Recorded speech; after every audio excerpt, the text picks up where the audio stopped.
Most people love a good homemade pie, but what sets apart a good homemade pie from a great homemade pie is a flaky crust. I'm going to show you how to make a flaky crust. I will also give you some tips on how to take most good recipes and make them great. With making any pie crust recipe, you want to make sure that your ingredients are very cold. Today, I'm going to use butter. Some of the recipes that I use have lard. And if you was using lard, you'd want to make sure that that is very cold as well. The other thing you want to make sure is that your water is cold. I recommend putting ice in the water. You won't want to handle the dough too much with your hands because it will heat up the dough. So the first thing we're going to do with this recipe is measure out our flour. This recipe calls for 3 cups of flour.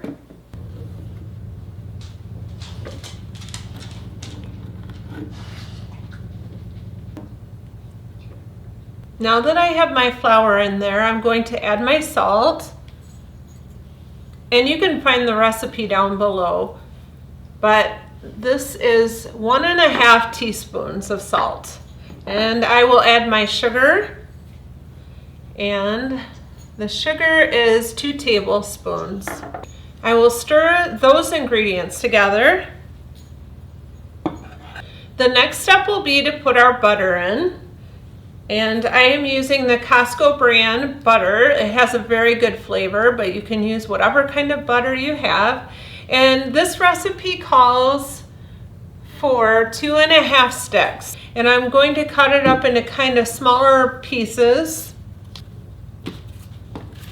When the butter's cold like this, it makes it a little harder to cut up, but it's good to make sure that it's cold. Again, we want to make sure all of our ingredients that go in here are cold.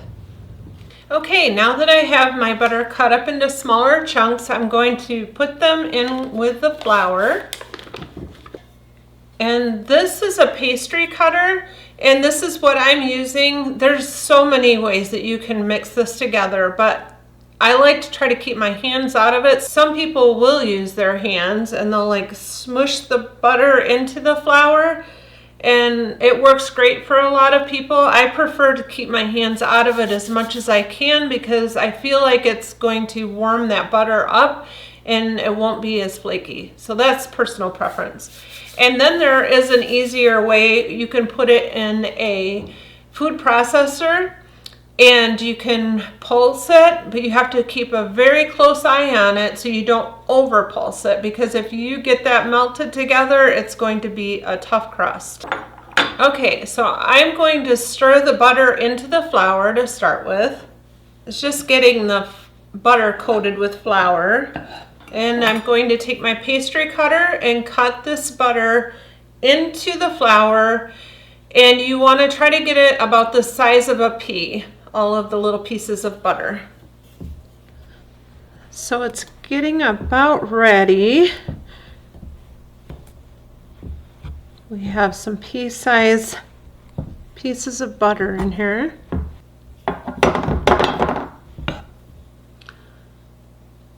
So you can see that butter is nice and small.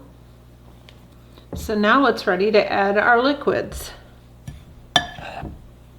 This recipe calls for 1/2 cup to 3/4 cup. So I will start with 1/2 cup just to make sure I don't put too much. And again, make sure that it's nice and icy cold. You don't want to warm up your butter.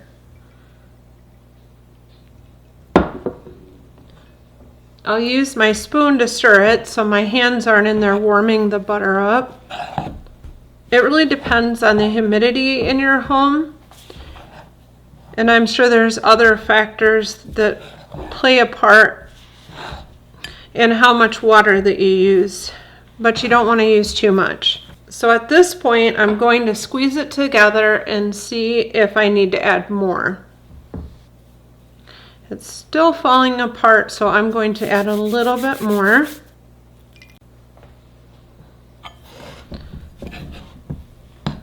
Okay, I think I've added enough water. It's kind of Yeah, it's sticking together now. It looks dry yet, but you can always add more water later, but you can't take it away. So I'm gonna grab some saran wrap, and since I am making a double crust, I'm going to divide this in half, and I'll take half this dough.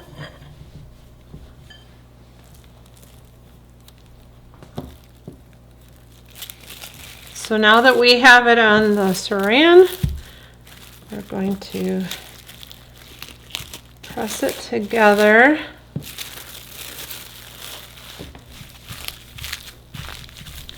And make it into a disc. And see how well it incorporates together. And now we're going to put it in the refrigerator. It's nice if you can put it in overnight. I won't have the time today, but at least 20 minutes to an hour so it chills the dough back down before you start rolling it and warming it back up again. So while our crust is in the refrigerator, I'll share with you part of the reason why you want to refrigerate your dough and let your dough rest. The rest before rolling the dough helps prevent a tough crust. When moisture leaves the butter while it is baking, it turns to steam and it creates air pockets between the flour layers, resulting in a flaky crust. Okay, now that our pie dough is chilled, we're going to roll the crust out. So we'll put flour on our mat. You can do this directly on the counter. I like this mat because it has the circle on here to kind of help you gauge what size to roll it out. This is a handy thing to sprinkle your flour out on your surface. I have found that I've used this a lot even when I make pizza crust or things like that. It works really well. But if you don't have one, just use a measuring cup and just kind of put it out on the counter. All right, we're gonna get our dough out here. And I'm going to dust the top of this a little bit, and you'll want to keep rotating it, and it may crumble a little, and that's okay. It's still kind of cold.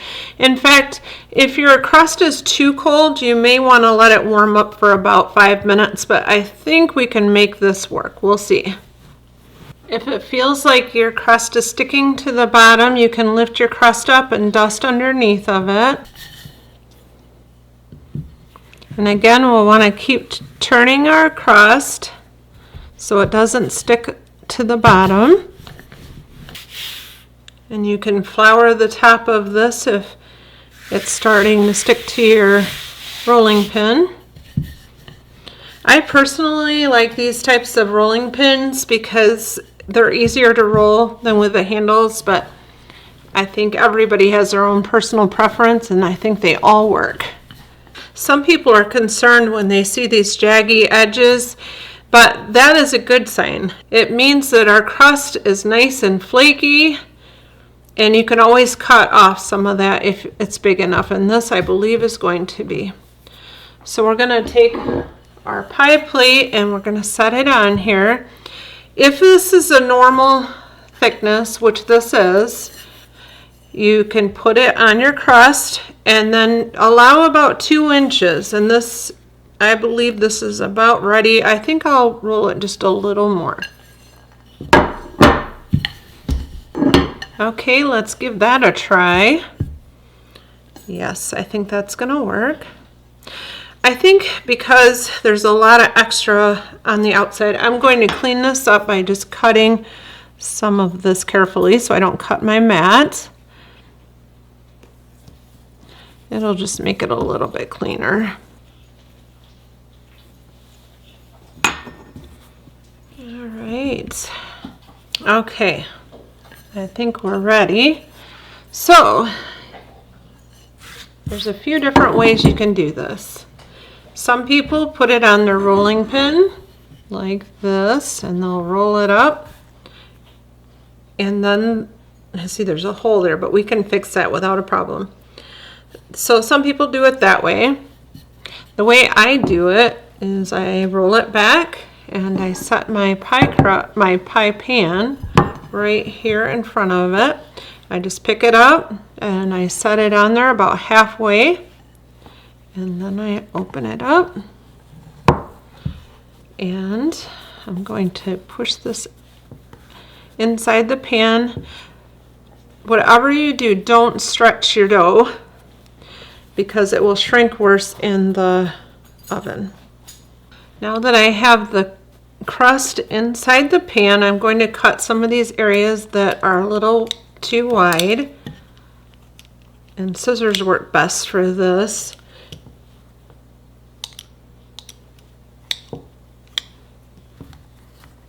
Okay, now we're going to take the edge of this crust and roll it under, making sure not to pull on the inside of our crust.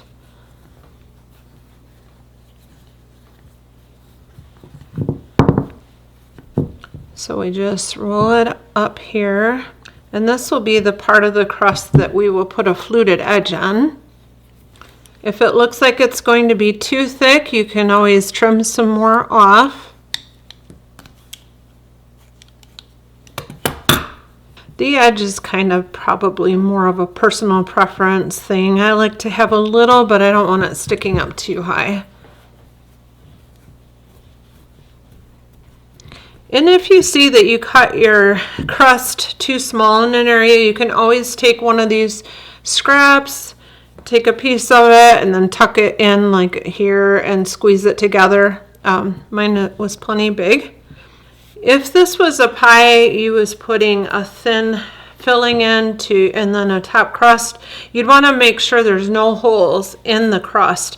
If there was a hole, we'll say right here, I would dab a little bit of water on it, and I'd take one of our pieces of scrap pie crust and I'd put it on there and then just kind of press it in and smooth it out. There is no hole there, so I will eliminate that part, but that's how you fill in holes in the crust. For this crust, we're going to pre-cook it because we're going to make the coconut cream pie with this. Now that the pie is ready to flute, how I do it is I hold my fingers like this, and then I push like that. Hold my fingers like this.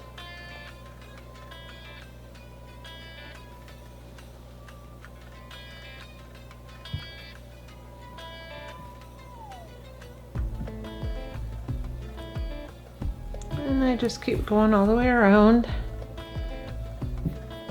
There. Now that I've gone all the way around, I'll take my fork,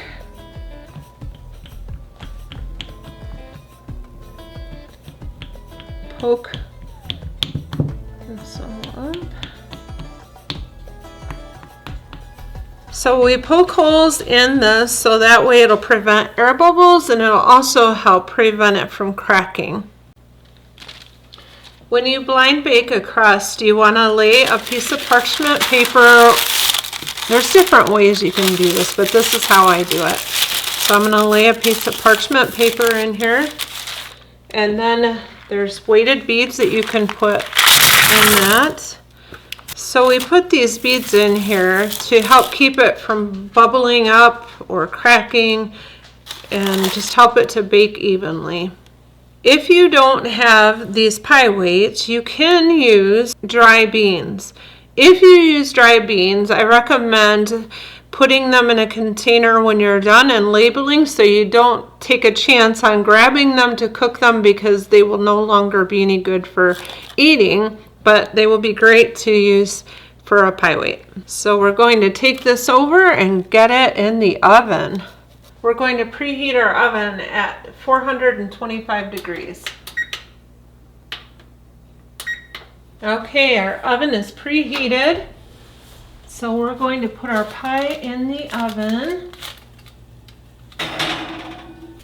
And we'll let it bake for about 15 minutes. We'll keep an eye on it and we'll watch for it to get nice and brown. While our crust is cooking in the oven, I'm going to make the coconut cream pudding. So we'll start by putting the cornstarch in the pan, and then I'll add the sugar to that, and the salt, and I'll mix that all together. Once that's combined completely, we'll add milk, but we'll just add a small amount and we'll whisk that up.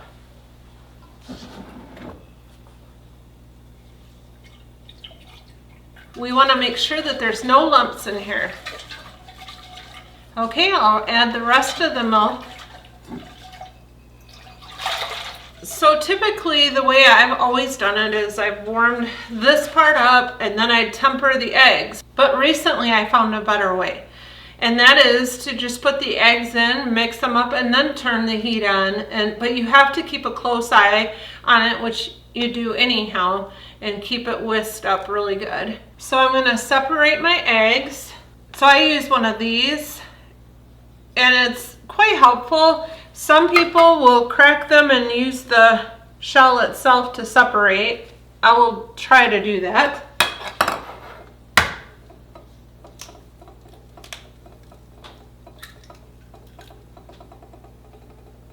I think with the farm fresh eggs, it's a little more difficult.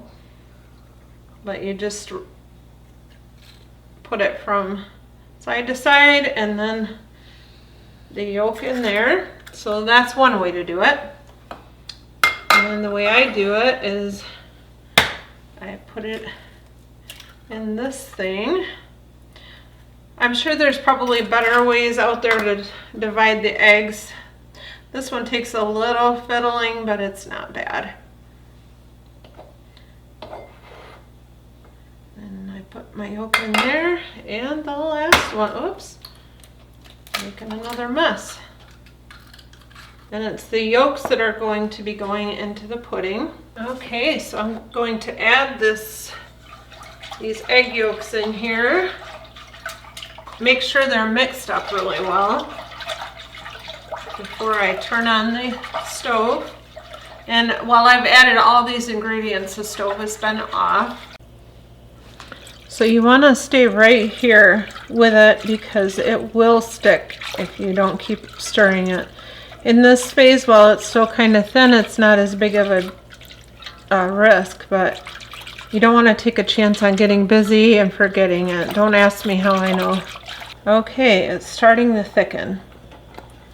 So at this point, you have to keep whisking it and cleaning up around the edges so it doesn't stick. And I'm going to turn my burner down a little bit because I don't want to take a chance on it sticking. And you let it cook until it gets nice and thick, kind of like pudding consistency. Maybe a little thicker just to be on the safe side. It's fine if it comes to a little bit of a boil. I think that this is done. Now that we have our pudding off the heat, I'm going to add the butter and the vanilla. It calls for 2 teaspoons, but I kind of guess at it.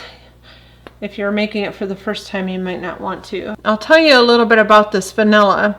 You see the vanilla beans in here? I make this vanilla myself. It's basically just vanilla beans. You slice them or cut them, and then you add vodka to it so that you have your own homemade vanilla, and it is amazing.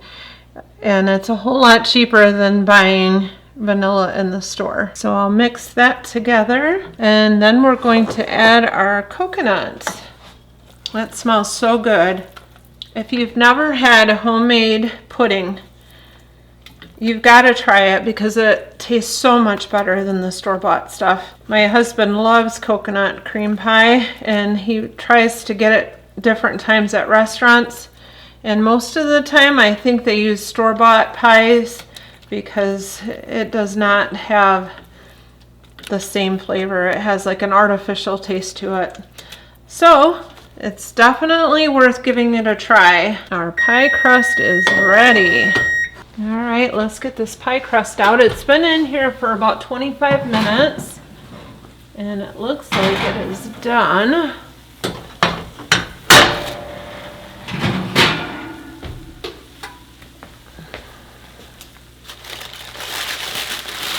Oh yeah. Okay, so it's time to make some whipped topping. So it's nice if you can chill your bowl before you make this because it'll whip up a lot faster. And I'm going to put my milk in here, my heavy whipping cream rather, and then put some sugar in there. And then I'm going to mix this until it gets nice and thick. And you can kind of base it on looks more so than anything, however thick you want it. But keep a close eye on it, otherwise it might get way too thick. Partway through, I like to scrape the sides of the bowl. So when it makes a peak in the whipping cream, you know that it's ready. So I toasted some coconut, and I will be putting that on the top of the whipped topping once the pie is completely assembled. So basically all you have to do is put some coconut in a pan and put it in the oven. Okay, so our crust is cooled, so it is now time to assemble the pie. You'll want to make sure that you cool your crust so that when you put your filling in it, it does not get soggy, because if it is warm and you add the filling to it, even if your filling is warm, it'll make it get a little bit soggy. So let's put the pudding inside of the pie shell. This pudding, you can put it in the refrigerator and store it and assemble your pie later. And you can do the same thing with the crust. You can store the crust before it's baked in the refrigerator for about 3 days, or you can put it in the freezer for about 3 months. I've actually had mine in longer than that. And now we'll put our whipped topping, our homemade whipped topping on top. It takes a while to mix this up, but it's worth it for the flavor, and it's a lot healthier than the stuff that you buy in the store. And then that coconut that we toasted for the top, I'm going to garnish the top of it with a little bit of the coconut. Doesn't that look delicious? I'm going to take this pie and put it in the refrigerator so that we can get it chilled off enough so we can try it. Okay, so the pie is ready to cut. I am looking forward to giving this a try. Look at that pie. All right. Time to give this a try. It's very good. And the crust is nice and flaky. I hope that you decide to try this recipe out. It's really a very flavorful pie, and I think if you try it, it may become one of your favorites. So if you decide to give this a try, please go to our Facebook page, Country Legacy, and I'll have the link down below. And post a picture on the page so that we can all see it. It would be so great to see other people making this same recipe. If you enjoy videos like this, please click subscribe and also click on the notification bell, and that way you'll be notified whenever I upload more videos. It was so enjoyable to spend the day in the kitchen making this coconut pie. I hope you all have a wonderful and a very blessed day. Thank you. Bye for now.